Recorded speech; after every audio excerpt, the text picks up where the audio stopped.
Thank you for joining us for Launch a Brand Like a Pro. This is the insider secret from the Thai market.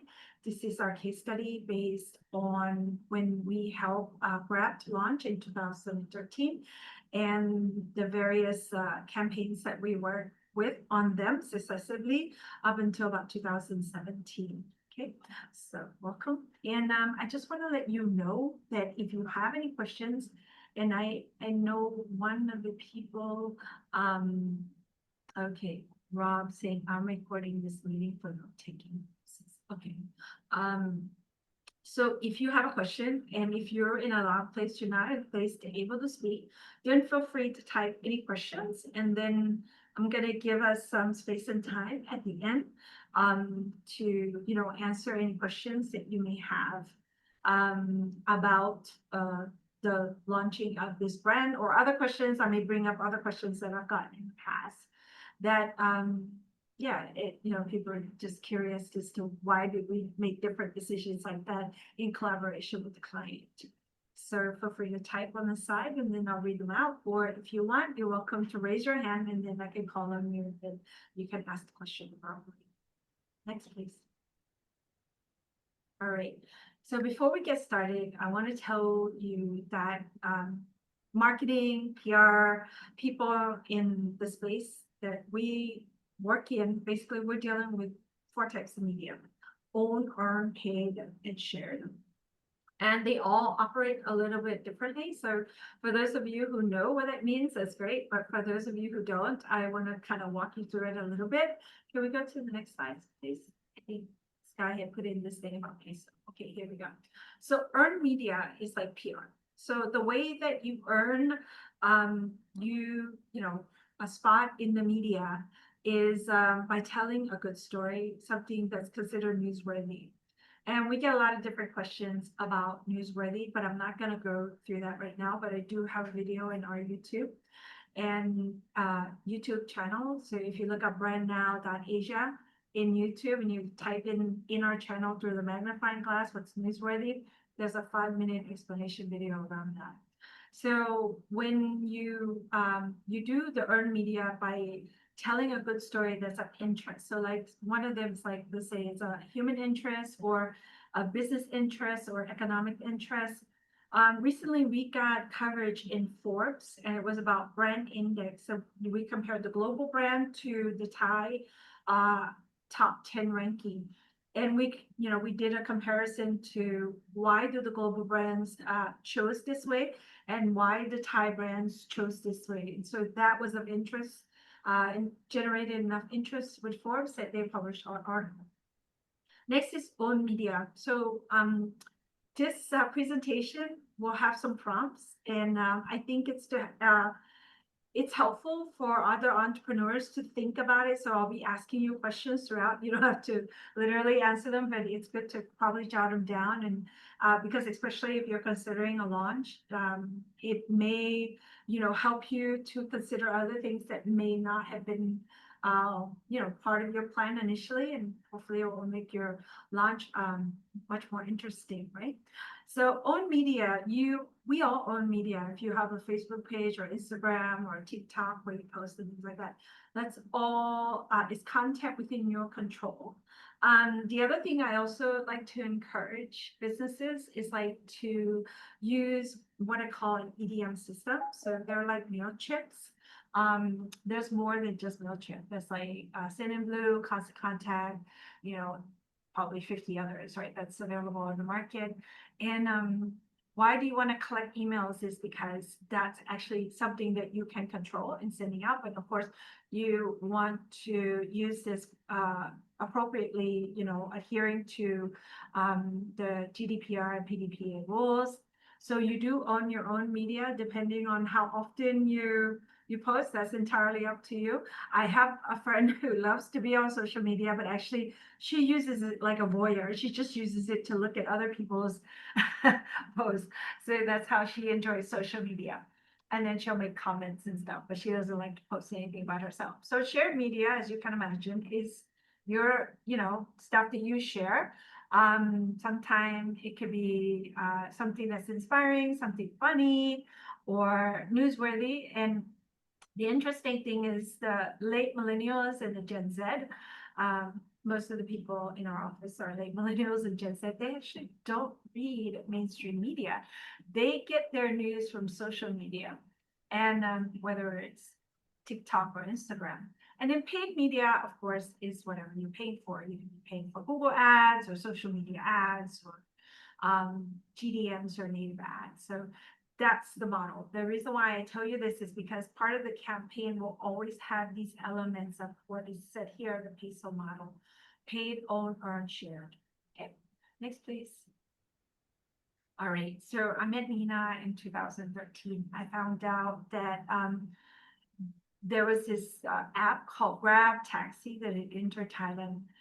She's Laotian American, and she's she's part of the original student group that went to Harvard and co-created like a business class for like a business competition, and they came in second place. I think Nina had moved to Malaysia 2 years after graduate. Like right after she had graduated, she'd been living in Malaysia for 2 years, and then she was tasked by Hui Ling and Anthony Tan to open up the Thai market. So she had been here, I think, with the team, I want to say roughly a little less than 6 months. And the way that they were doing their promotion was through activation. So I'm going to show you what that looks like. Next, please.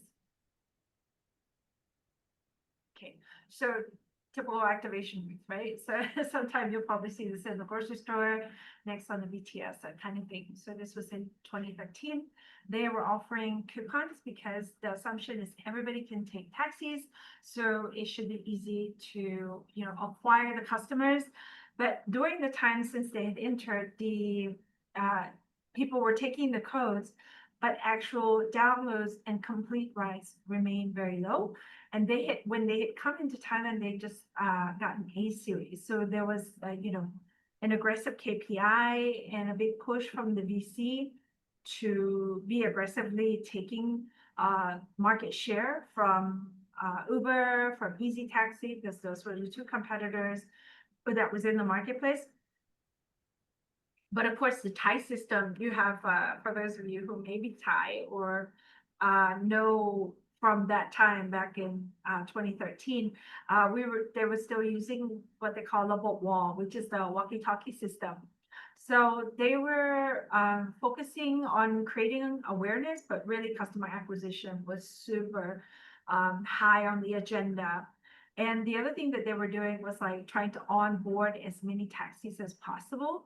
But they were questioning the platform value proposition, because in order to get, to become a Grab taxi driver, you needed to go to the training. And if your phone wasn't up to spec, you were then, either asked to change your phone so that you could use the app. And the other thing was, remember, I don't know who was using mobile phones in 2013, but streaming was not the norm. We would basically only use data like time to time. Like if we're in the office and using Wi-Fi of the office, that was fine. It was like you could regularly stream. But if you were between, your office and home, maybe you would download a few things and you might watch it on the BTS or the MRT or taxi ride home or the bus ride home. But for the most part, streaming was not the norm, and it was quite expensive because I believe like unlimited data range between 2,000 to 1,200 around that time. That, believe at the time the average salary was only maybe like 15,000 to maybe 20,000 for, entry level jobs. So you're asking to take basically, a good chunk of their income just for a data stream. Next, please. Okay, so here were some of the challenges. Once we got to know Nina and we had a look at how the app worked and trying to understand, what could be some of the barrier to entry or to adoption, was the app took time to load, and you needed data and you needed location access. And, if you don't, because at the time people didn't always turn on their location. People were very, I think, suspicious of, sharing their location. And it required that you needed to be streaming, which could be expensive. And there were the maps. This is right. I remember when I first opened the app and I was sitting with Nina and I said, "Oh, how come you have like Foursquare and Google and MapQuest?" I said, "Oh, they can choose their own map." I was like, "Wow." And I said, I came in Thailand. I came to Thailand in 1996 after living abroad for like 20 years. And I said, "I don't think Thai people know how to read a map." She's like, "Really?" And I said, "Yeah, I don't think so." Because every time I always ask like a local person how to get somewhere. And if they didn't know, they never told me like any specificity. So, and I said, this could probably be one of the barriers because I remember even watching my own extended families, like we would go somewhere, they would just tell the taxi driver where to go. They never gave them directions or anything. So a lot of people usually just didn't know how to read a map. They just would tell them a location, a landmark that they need to go, and the taxi would take them there or would not take them there. So, and people weren't putting pins in the map. So that was another issue, right? So even if you start to go not to a main landmark, but like to somebody's house or to meet somebody, at a gate at a park, that kind of thing, that was also a hurdle. And as I mentioned earlier, Uber and Easy Taxi were already established. Uber, their positioning in how they were presenting their brand was very much like, arrive in a good looking car. Woody was their presenter, and it almost like promoted a little bit of, like go out and party, don't worry, I'll drive, so you'll be safe. Easy Taxi was very much targeting the tourists coming into Thailand. And so those were those options. And of course, naturally, the local services, whether you're using the wall system or you're calling in, for a taxi, or you already have your favorite taxi driver who's usually around your area on speed dial, then you would be calling them and say, "Hey, come and pick me up in an hour and take me here," or something like that. So next case. So some things for consideration, because we think that you came because of you're thinking about launching something, want to learn something new. So some considerations for you is to validate your assumptions about your users, whether, how does the market usually get taxis? Are they always streaming data? Is that something that's feasible, or is it too expensive? Can we test market fit? This is Michael Siebel, the founder of Social Cam, who's at Twitch and Y Combinator. Sometimes he says the market fit isn't based on what the customer wants. You can do that and still have no customer. A market fit is a solution to a problem you are solving for the customer, and there is a high demand for it.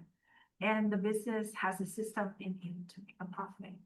So also, if you can, if it's within your budget and ability to do so, look at focus group to test your user and understand intuitively what to do next.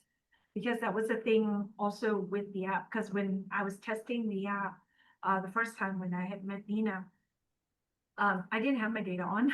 So, and then she showed me, and I think she said, "Oh, here's my app." And then you remember we used to get these circles or something, like I was trying to download the app and it was in circles. And then I got on the Wi-Fi, we were in a cafe, I downloaded it, then I was trying to figure out how to use the app, but my location wasn't on, so it was still doing this. So yeah, it wasn't intuitive to me of what I needed to do in order to get the app to, provide me an on-demand taxi. So you want to have to look at the strategy to take over the market share, because there's, how are the local people asking for that service? And then what are your competition and what they're doing? And you want to create products and educational tutorial in the native language and video format. We found that a lot of what they had at the time was still either in English or Bahasa Malaysia.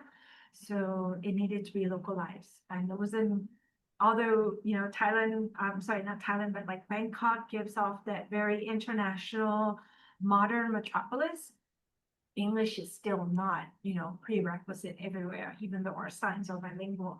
The reality is, we still have a ways to go in order to improve English literacy in the capital. So next, please. Okay. One of the key things that we worked on with our client was about identifying unmet needs and what would be a great pain point, which means they're willing to add another app, learn it, and start using it. Because like you, like, like me, I have, so many apps, and sometimes I just download them for a time. I forget to erase them. Sometimes they're eating up too much space on my phone. And if I have to think about, oh, I got to download an app just for that, and really, how much use am I going to get out of it, right? So there's always a little bit of a barrier, because there's also the learning curve that you have to go through when you think about, psychologically what people are dealing with when they're considering adopting an app. So we needed to develop some key messages that was going to make it easy for the people to make that decision. So we did door-to-door on-demand convenience for young mothers with no personal vehicle. The next one was door-to-door safety features for young female students and first jobbers. And the safety features you probably used it as well. It's like the one where you do the ride share, whether you're on your way, you share your ride so that they know where you are, because perhaps you're meeting up with group to go somewhere else, or it's a special delivery for a surprise birthday party, so on and so forth.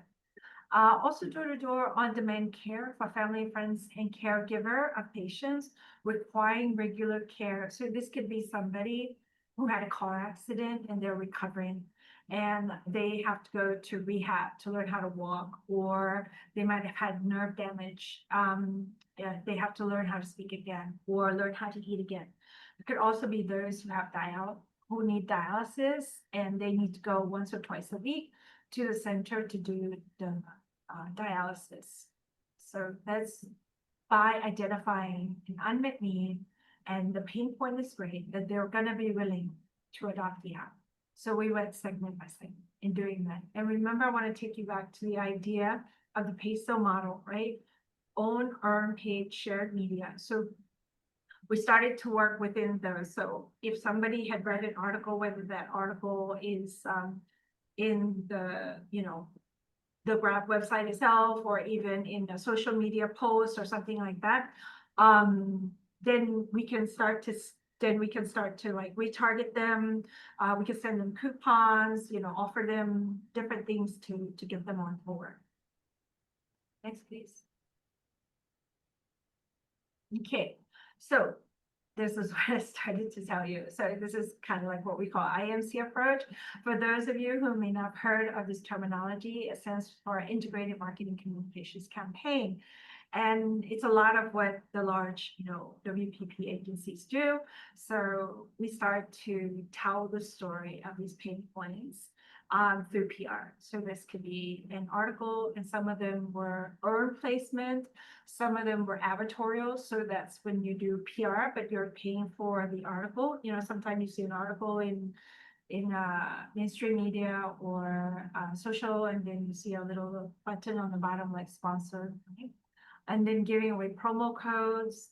For example, when we were promoting this to young parent with no personal vehicle, and they really need to get an on-demand ride, because their kid is awake, they're ready to go do the errands and do the shopping. Because if you're a parent who's ever tried to take a child out when they're tired, cranky, and hungry, you're in for a bit of a fight, right? So, yeah, we would do codes giveaway to online news portals. We had the client be part of Baby Best Buy events, which is a big trade show event that happens twice a year, try to target these moms. And e-magazines, because young moms read a lot, and usually about how to care for their child, and, what's the best bottle, what's BPA free, what's the best supplements, what do I do if my cousin, if my kid is constipated, what do I do if my kid is always having diarrhea? So all kinds of things, young mom. I went through all of that myself, so trying to understand things that were happening with my kids. Other things that we worked on was through influencer marketing. So we worked with bloggers and vloggers, and these were people who reviewed apps to those who reviewed baby products or giving tips and advice, and they had large followers. We would contact them and ask them, you know, some of them were paid, some of them were bartered, some of them were also treated to media briefings where they would come in and the type of new features that, you know, Grab was going to introduce that was going to be a benefit to their followers. So we would invite them in and treat them to a meal and talk about it. We did social media ads targeting moms for free rides and giving away codes, you know, just based on their search and based on what they're looking at or their express interest, area of interest. Paid ads, paid media for downloads, you know, download, try this free, and, you know, you get a 500-baht coupon to be able to use right away.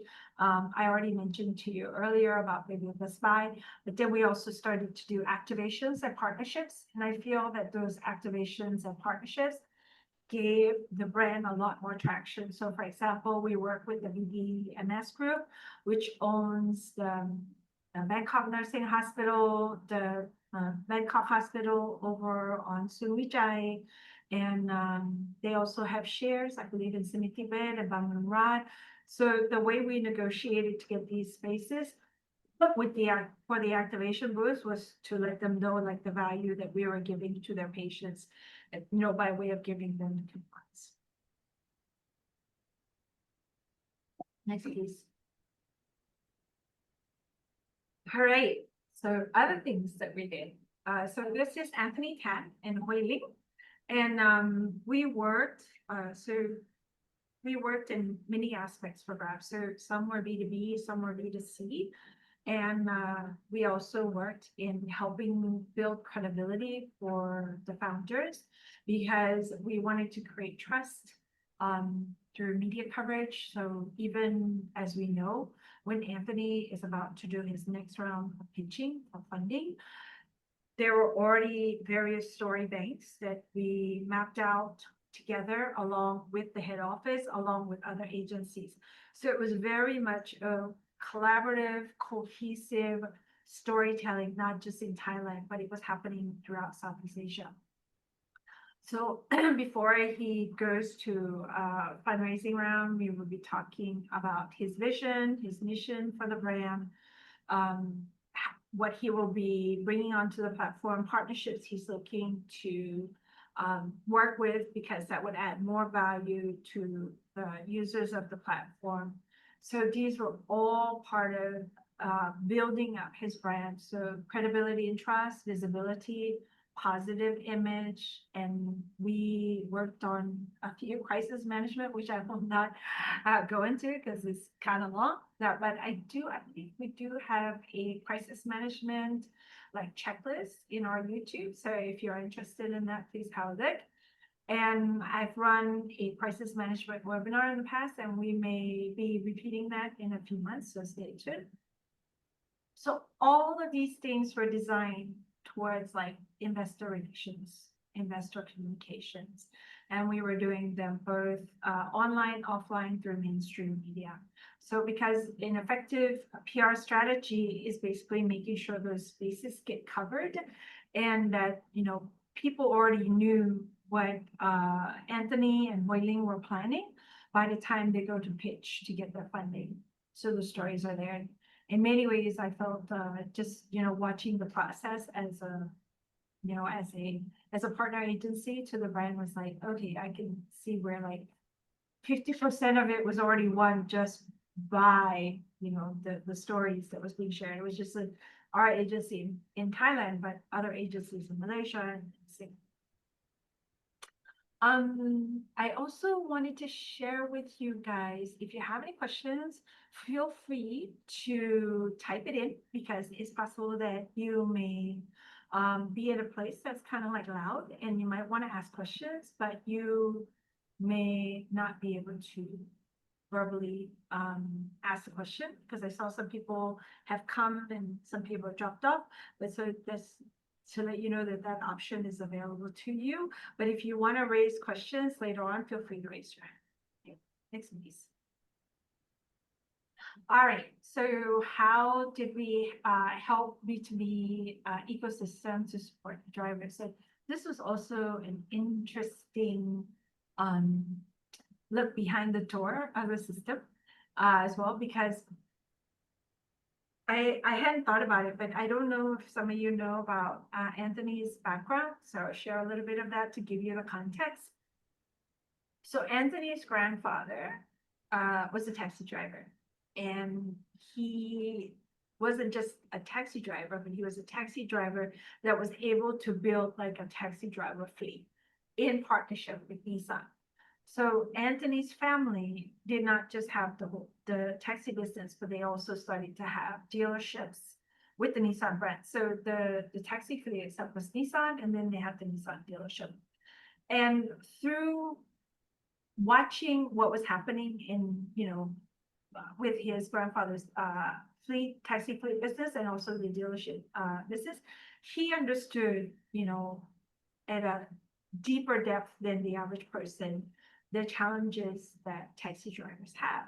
Many of us think of taxi drivers as freelancers, but if you've been in Thailand long enough, taking enough taxis, you will see that stepping into somebody's taxi sometimes it's like stepping into their home, right? Because they bought the taxi and you could see like the way that they decorated and they made it, they personalized it. Now that's not every taxi, right? Because some taxi you see they're kind of empty and this is just a rental taxi.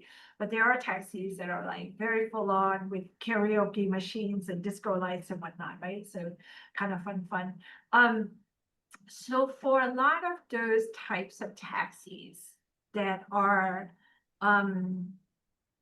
you know, life career taxi drivers, what we don't realize is that this type of work has issues. So if you're a solopreneur like a taxi, basically you're only as good as the day that you go out and do your business, right? Drive around, get enough passengers so that you make up for the gas, and hopefully you made a profit off of it as well.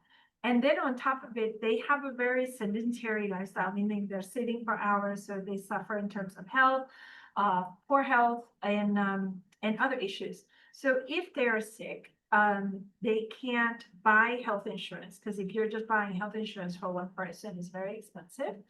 The other thing also that's very difficult is if you're a taxi driver and you want to buy a home, get a loan to either buy a condo or buy a house up country, or educational loans so that your kids can go to university. All of these things are very difficult as an individual solo taxi driver. So the system behind Grab actually addresses a lot of these issues. So it helps them to become more savvy on the mobile platform. It has a point system. So every time when you rank them and say they're a good driver, or you make comments, this, that, and the other, there's a point system for the drivers. And as they climb up the rank system, they basically it opens up the new benefits for them. So, and those benefits could be, you can join the help by buying into the health program. You can now get micro lending to repair your vehicle, or even to buy a new vehicle, or to get a micro lending to help your child go to school. So this is the system that I came to learn and understand, and how it actually helps the drivers themselves in the long term. Because on their own, they're not able to do it. And so if you look at it in many senses, a form of unionizing the taxi drivers and helping them actually, improve their quality of life. And the way that Anthony had always talked about the system is, we're a social enterprise helping to improve the lives of these drivers that otherwise would, not be able to do this on their own. Okay. So next please. Okay. So I want to come back to how I asked you earlier. Now we're going to talk about if you're considering your launch, right? So B2C, B2B, and your investor relations campaign. How can you have a B2C and B2B or investor relations playbook for your launch for the next 12 months. And it's best to have like that playbook already mapped out. If you want, you can create an A playbook, a B playbook. Of course, then it takes you down different trajectories for different strategies. But it's just so that you have a roadmap of where to go. I met a lot of startups, I think like the pre-COVID days, and I found that many startups, if you don't think about this as much, sometimes they think a lot more about the tech or you know, the brand and the product itself, but they're not thinking about the promotion, the relationship, and the path in which they will go in order to continue to acquire, more users or customers or clients. So, how do you identify the top 3 to 5 target audience for your B2C, or if you are into the B2B as well, that could also be campaign for the first 2 years?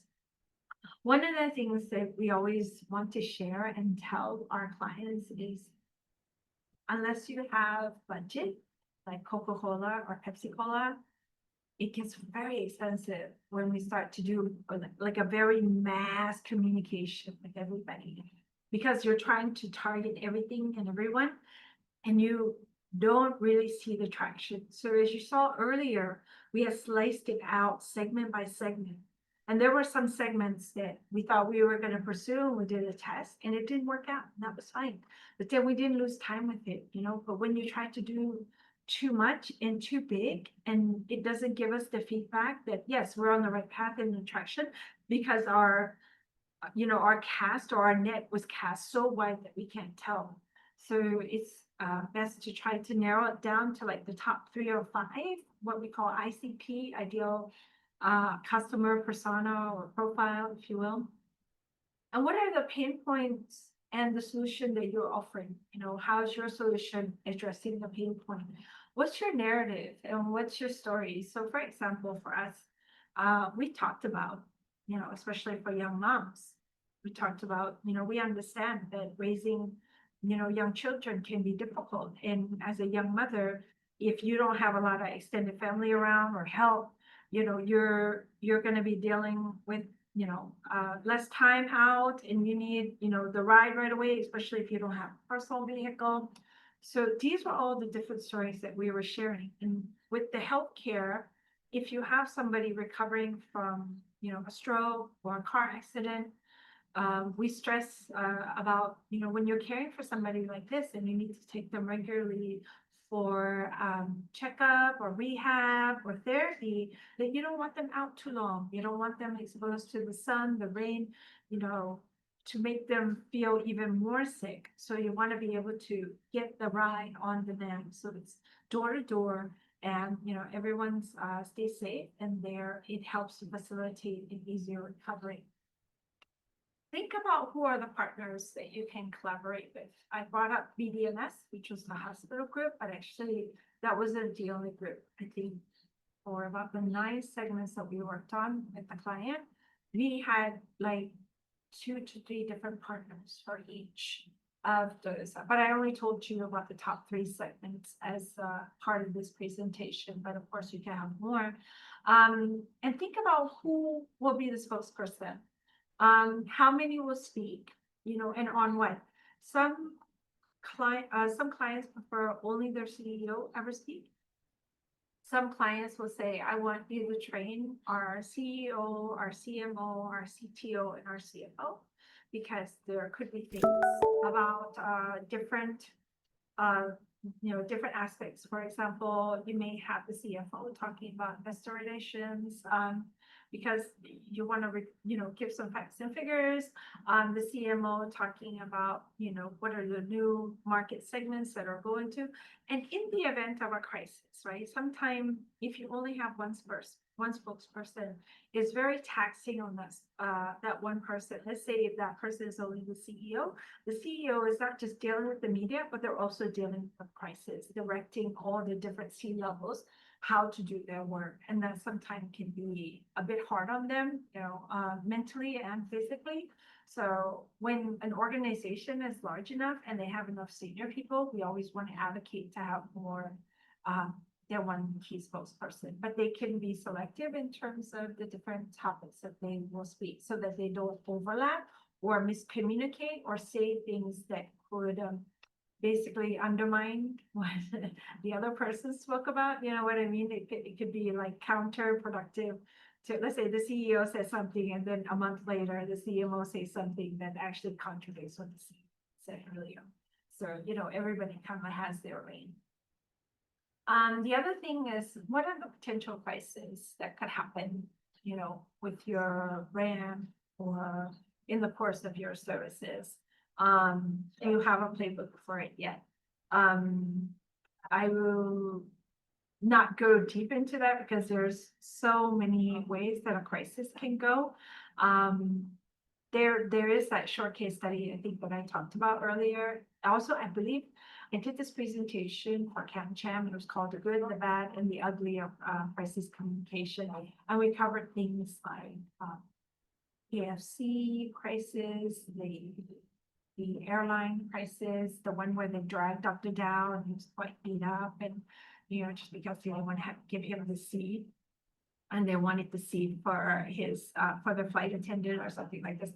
And so yeah, we cover, you know, how that hurt them and to what degree and how it could be handled differently.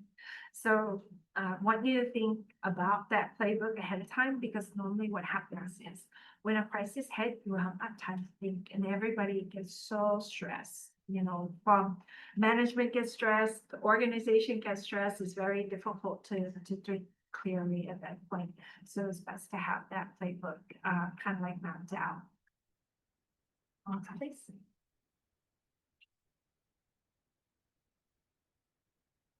Okay, got to the questions part, and I think I have roughly around 10 minutes.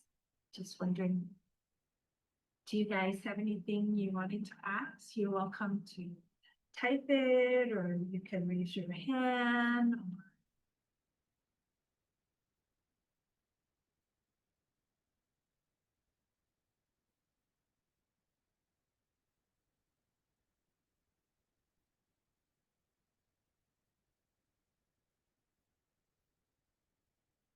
Guy, did you have a question? How would a small business get collaboration? Would be my question.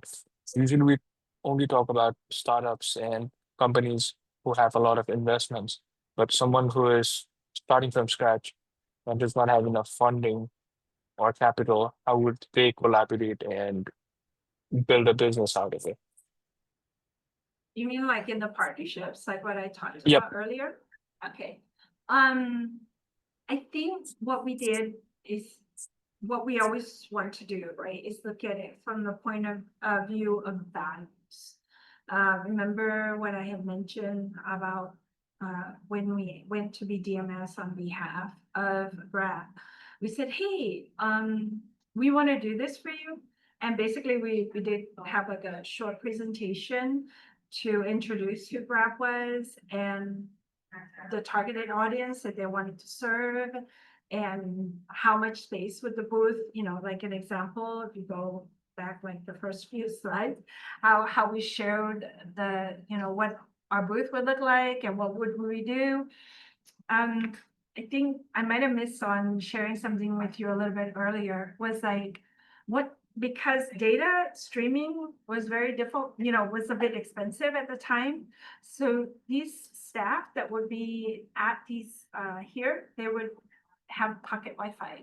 So they would have pocket Wi-Fi. So if you didn't want to use your data to download the app, you could go ahead and use their pocket Wi-Fi, download it, and they would sit there and show you actually how to use the app, show you how to look at the map. Because earlier, one of the things that I talked about was, you know, overcoming the obstacle of the understanding the map, so they could type in their address and see the map, and then around that location they can, you know, make it out that it's their home that they're going to go to, or the next destination where they're looking to go. So yeah, we highlighted, you know, the value of what their client or their patients were going to get, which is The booth is gonna be there. They're gonna get help from the person. They can download the app for free. They don't have to use their own data, and then they will get 100 to 200 baht coupon that they can use towards their ride to wherever they were going.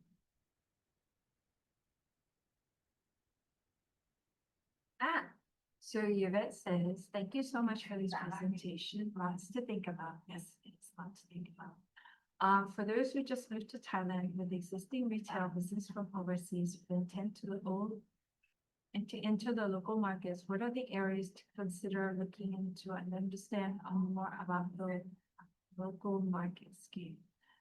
Yvette and we're part of a business group called Proceed Asia. And you're doing tea, right, Yvette, if I recall correctly? And I know you've been sourcing stuff. And when you talk about entering the local market, are you talking about Bangkok? Are you talking countrywide? Are you talking online? Is there like a specific for you?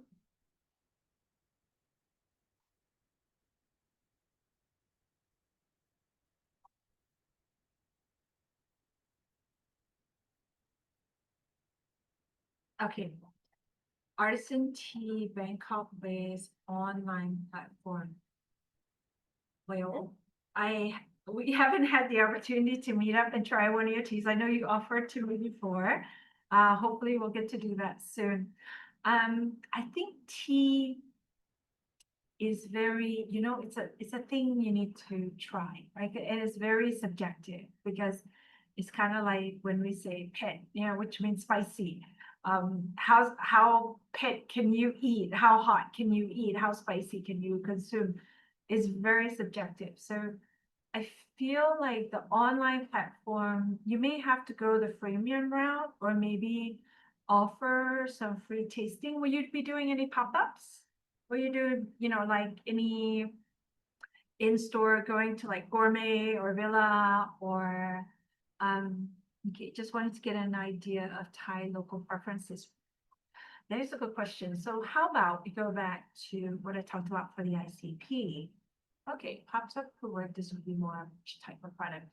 I think, could you tell me what are some of the ICPs? ICPs, for those of you who joined a little bit later, I said it stood for ideal customer profile persona, right? So we need to know who, because I don't know your price point. Are we looking at medium to high? I would guess, but I don't know what is the price point that we're looking at because, as a entry level, we're probably looking at your orange polka Lipton type, and then at the high end, we're probably looking at the English breakfast. But when you say artisan, I would imagine this is like very special blend, right? So ideal because of higher budget, as these are artisan tea, less commercial types.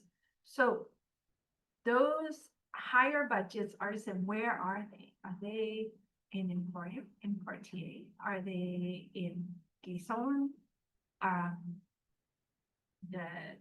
It makes me think about the question that Sky just also asked me about the ideal partnership, right? So, can you propose something to the likes of Louis Vuitton or Hermes? Is that the correct way? And when you say artisan tea, is it health driven? So if we start to look at, like a very health driven, going towards the higher end, who potentially could be a good partner for you? So could that be a high-end bath spa place where you can cater to them? Because often when the interesting teas that I've gotten are usually at a tea house or a spa place. Yeah, so I wonder if that's moving you towards what you think would make it interesting for you in terms of partnership. Right. So again, you would be offering value. Maybe if you have a collab, this just kind of like popped up. There is a spa near where I live. It's called Oasis. I don't know if you guys know that. I live at the end of Sukhumvit side 31. And so perhaps if they're gonna have kind of like a VIP day, where they are hosting a short talk in customer thank you tea party or something, and you could potentially be the, artisan tea sponsor at that event. So, okay, you're focusing on oh, no, this is not the event, this is Jordan. Okay. But let me finish up with the event. Could you propose that and say, hi, are you planning to do a customer thank you party? Will you be hosting any type of event where you will bring, some of your regular clientele in for like an afternoon session for something, a talk, a tea, some kind of engagement? Can I potentially be, a collaborator with you, and I will provide this and this and this? Because by giving value, you can potentially then have an inroad, because they'll be talking about the fact that you're sponsoring the tea, and then you'll be in their social media, you'll be in their e-newsletter. So that's, could potentially work out for you. Question from Yarden: from your experience, how Thai personal react to direct outreach compared to other markets? If you know any tips in improving direct outreach in Thailand, I'll focus on B2B tech corporate segment, if that matters. Yes. Yarden, I just wonder, are you selling technology or professional services to these tech and corporate segments? Just curious. I want to share with you just a little bit of background. Like when I was pregnant, I was doing some things, and it was I was teaching cross-cultural communications. And one of the things, okay, not selling tech services, physical products for offices. Okay. All right. So is that a needed product or an aesthetic product? But I want to go back to cross-cultural. So the way Westerners look at culture. So like if you are a schoolmate, you went to school with somebody, they're always kind of like part of that alumni group. And the way that Northern Americans and Europeans are cross-culturally is like, it's like an orange. You're within certain segments. If you're part of the church group, you're in the church group. You're part of the student group, you're in the student group. If you're part of the mothers and babies and me group, that's the kind of group. So like the oranges, there's always that partition between them that I found for the Thais. And I know my own behavior is not very Thai because I grew up outside. So it got all mushed up. Anyway, so the way the Thais are cross-cultural is a bit like a coconut. So why? Because Thais are homogenous as a tribe. We all look similar, we speak similarly, and and there is a bit of a fear of the foreigner, if you will. So when we get the outreach there, from somebody that doesn't look like us or feel like us, it's just thousands of years, right, of being part of a tribe, that there is always a little bit of a resistance. So Thai culturally is like a coconut. It takes a long time to chip away, at the outer edge. But once you're in, you're in. You're in, and you will know everybody across the spectrum of their relationship. So it's not like an orange where it's all in different segments, right? The church group or the mothers and babies group or the colleague group. You only see each other at work, and you might have a quick after dinner drinks from work, but you may not visit each other's home. You're not going to go to church together. Or if you do go to church together, it's kind of like by accident, not by design. Unless, you ended up speaking about going to church at a water cooler one day and made a decision to do that. So, yeah, that's the resistance. So the best way to work through the Thai system is usually a referral. I made a video talking about that, and I shared it with some like entrepreneur groups, like how can you hop through? So basically leveraging on your LinkedIn network to connect with the right with the right people, opportunities. So how do you filter through that? We were a LinkedIn partner for a couple of years, and they trained me because I would go to Singapore and talk to them about the different challenges that we face as trying to get people to onboard onto LinkedIn, not just as a user, but more like from the corporate branding point of view. And then they would show us like best practices and stuff. And they show us how actually the platform, how the filter works. So actually if you know some Thai people already and you want to connect with more Thai people, try to utilize what we call NTM. So it's member get member. So for example, right now we're doing the Australian Asia YouTube series. So we're interviewing, our trainees are interviewing people from Australian Asia region. So there can be Aussies, Kiwi, Tasmanian, Solomon Island, that area, who's working or doing business here. So the way that we tap into that network is always asking for referrals, because we want to try to finish up at least 8 interviews in the series to talk about why they chose and live and work here. So I hope that you find that helpful. And Yarden, if you like later, if I can find you on the registration sheet, I will send you the video. But if I'm not able to find you because you got a link from somebody else, please look in our YouTube channel, and it says something like about leveraging your LinkedIn network. So that's the one where I actually show you how to use the filter and jump to the hoops of your 2nd degree and your 3rd degree with using some keywords. This works also for job search as well, in case. All right, very good. Okay, so it's at 3:01. I'm just wondering, did you guys have any additional questions for me? So if no, then Sky, can we just show again our other upcoming events just as a reminder? So, you're welcome, definitely. And I don't know if you guys ever, if you're already in the marketing meetup, if you're not, and you want to be in the marketing meetup, by right now, please send me, hi Jamie, thank you. Can you please send me a text on LinkedIn? And then, I'm happy to invite you into the marketing meetup. The reason for that is because we had some people who got into the group and they started spamming the crap out of the group. So now we just need to vet it a little bit more. And the marketing meetup is where I'm happy to share everything and anything that I know. And even sometime when we do promotion for our free Udemy courses and other courses that we put up online that we're giving away for free, we put those up. We put it up there first before we actually put it out on social media channel.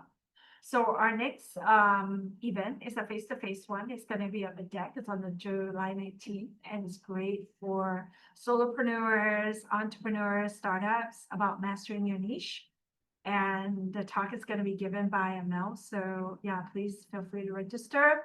And it's from 11:30 to 2:30. So the first part is the talk, and the second part is the mastermind, where you can table some challenges or any issues where you're looking for answers, and other executives or professionals and entrepreneurs then do the brainstorming on your behalf and give you potential solutions to use. Okay, next, please. And our next webinar will be in August, and we're going to be talking about how to host a webinar. And this is using, simple tools, not expensive, bootstrapping it, putting up the webinar because you want to engage people online, and maybe you're not ready to do a face-to-face event yet. So this is how you can host that. So thank you all for coming, and I look forward to seeing you at our future events, and you're welcome to connect with me on LinkedIn. All right. Sawadee ka.